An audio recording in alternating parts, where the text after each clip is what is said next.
Make a left at the drugstore. Thanks, Mom. It's all right here on the head-up display. My mom used to yell heads up when she spotted a twister coming across the plains. Heads up! Okay, that's loud, Mom. Oh, that's how he did it on the plains. We're plains people. You're from Queens, Mom.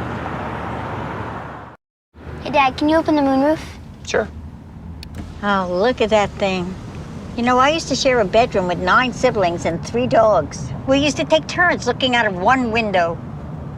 I only saw the moon 3 times before my 16th birthday. That's awful.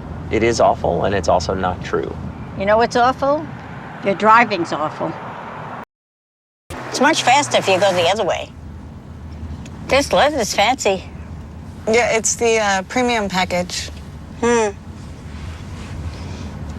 Oh, your grandfather loved it when I wore leather.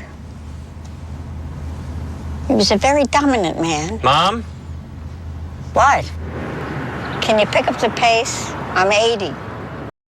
How can you dance to this Spotify? You know, I used to be a dancer. I had incredible calves. In the summertime, the boys used to line up just to get a look at my calves. How do you think I met your grandfather? You met Dad at the airport, Mom. Yeah, well, that's what we told you. You can bounce a quarter off my calves. The rest of me's falling, but the calves, perfect. Great night.